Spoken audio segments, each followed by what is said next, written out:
అందరికీ నమస్కారం. వేలేళ్ల కిందటి కథ మహాభారతం. కాని అందులో ఉన్నొక పాఠం ఈరోజు కూడా మనందరికీ చాలా అవసరం. అదేంటో తెలుసా? ఐక్యత. ఈరోజు మనం ఆ పాత కథలోంచి ఐకమత్యంలో దాగున్న బలం గురించి కొంచెం లోతుగా తెలుసుకుందాం. సరే, ముందుగా ఒక ప్రశ్నతో మొదలుపెడదాం. ఇంట్లో అన్నదమ్ముల మధ్య గొడవలు రావటం సహజమే కదా. కాని ఆ గొడవ ఎప్పుడూ అందరి సమస్యగా మారుతుంది అంటే ఎప్పుడూ అది బయటి ప్రపంచానికి కూడా ప్రమాదకరంగా తయారవుతుంది.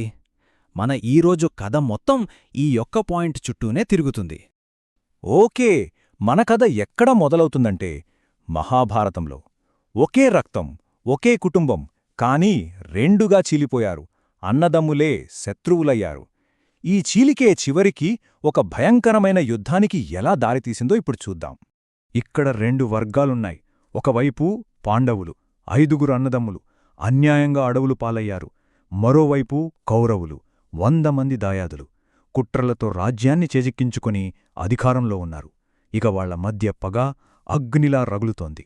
అయితే కౌరవుల్లో పెద్దవాడైన దుర్యోధనుడికి అస్సలు సంతృప్తి లేదు. అడవుల్లో కష్టపడుతున్న పాండవుల్ని చూసి ఇంకా అవమానించారననుకున్నాడు. అందుకేం చేశాడంటే తన వైభవాన్ని, సైన్యాన్ని చూపించుకోవడానికి ఘోషయాత్ర అంటూ వాళ్లున్న చోటుకే బయలుదేరాడు. ఇది జస్ట్ అహంకార ప్రదర్శన, అంతకుమించి ఏమీ లేదు. కాని కథ ఇక్కడ ఒక ఊహించని మలుపు తీసుకుంటుంది. ఈ అన్నదమ్ముల గొడవలోకి వాళ్లకి సంబంధం లేని ఒక బయటి శత్రువు ఎంటరయ్యాడు. అంతే, సీన్ మొత్తం మారిపోయింది. ఏమైందంటే దుర్యోధనుడి సైన్యానికి గంధర్వులకి మధ్య పెద్ద గొడవ జరుగుతుంది.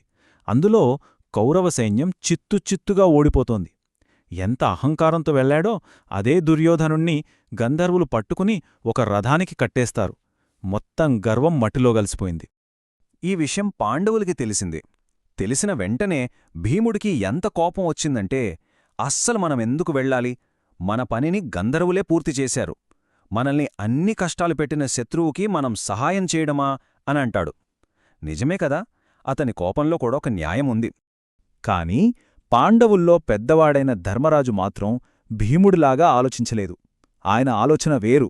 ఆయన చెప్పిన సమాధానం ఈ రోజుల్లో మనందరికీ, ముఖ్యంగా నాయకులకు ఒక పెద్ద పాఠంలాంటిది. అప్పుడు యుధిష్ఠిరుడు ఒక అద్భుతమైన శ్లోకం చెప్తాడు. ఇది సంస్కృతంలో ఉన్నా దానిలోని సారం మాత్రం ఈనాటి మన కుటుంబ సంబంధాల నుంచి దేశ రాజకీయాల వరకు అన్నిటికీ వర్తిస్తుంది. ఆ శ్లోకం యొక్క సింపుల్ మీనింగ్ ఏంటంటే, మనలో మనకి, అన్నదమ్ముల మధ్య ఎన్ని గొడవలున్నా ఫర్వాలేదు. కాని బయటివాడెవ్వడైనా మన కుటుంబం మీదకు వస్తే అప్పుడు మనమంతా ఒక్కటే. అప్పుడు మన విభేదాలన్నీ పక్కన పెట్టాలి. ఇంకా సింపుల్గా చెప్పాలంటే ధర్మరాజు లెక్క ఇది. మనలో మనకి గొడవ ఉన్నప్పుడు మేం 5గురం, వాళ్ళు 100 మంది, 5 వర్సెస్ 100. కాని బయటినుంచి శత్రువు వచ్చినప్పుడు ఆ లెక్క మారిపోతుంది. అప్పుడు మనం 5 + 100 మొత్తం 105. మనమంతా ఒకటే సైన్యం. ఇదే ఐక్యత అనే కాన్సెప్ట్ని శ్రీకృష్ణుడు యుద్ధానికి ముందు ఇంకో పవర్ఫుల్ ఎనాలజీతో చెప్తాడు. ఇది వింటే మనం ఒకరిమీద ఒకరం ఎంత ఆధారపడి ఉంటామో చాలా క్లియర్గా అర్థమవుతుంది. ఆ ఎనాలజీలో పాండవుల్ని సింహాలతో పోలుస్తాడు. మరి కౌరవుల్ని వాళ్లే అడవి. ఒకరు పవరైతే ఇంకొకరు ఆ పవర్కి బేస్ అంటే ఆధారం అన్నమాట. అంటే చూడండి, సింహాల లేని అడవిని ఎవరు పడితే వాళ్లొచ్చి నాశనం చేయొచ్చు. దానికి రక్షణ ఉండదు.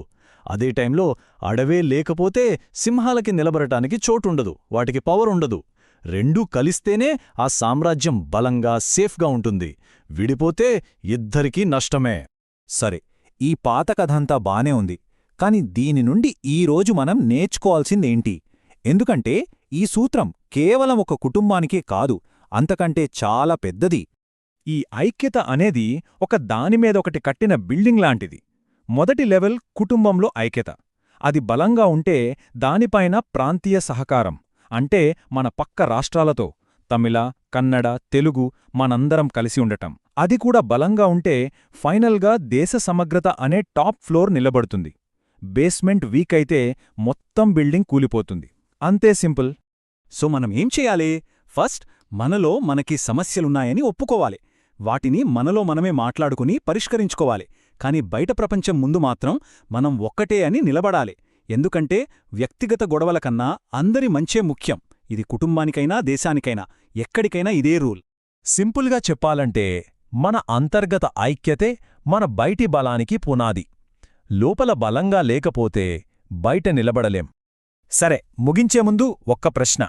కృష్ణుడి అనాలజీ తీసుకుంటే మన జీవితంలో, మన సమాజంలో మనం కూడా ఇలాగే పాండవులు, కౌరవుల్లా విడిపోయి మనందరం కలిసికట్టుగా కాపాడుకోవలసిన అడవిలాంటి దేనినైనా నిర్లక్ష్యం చేస్తున్నామేమో?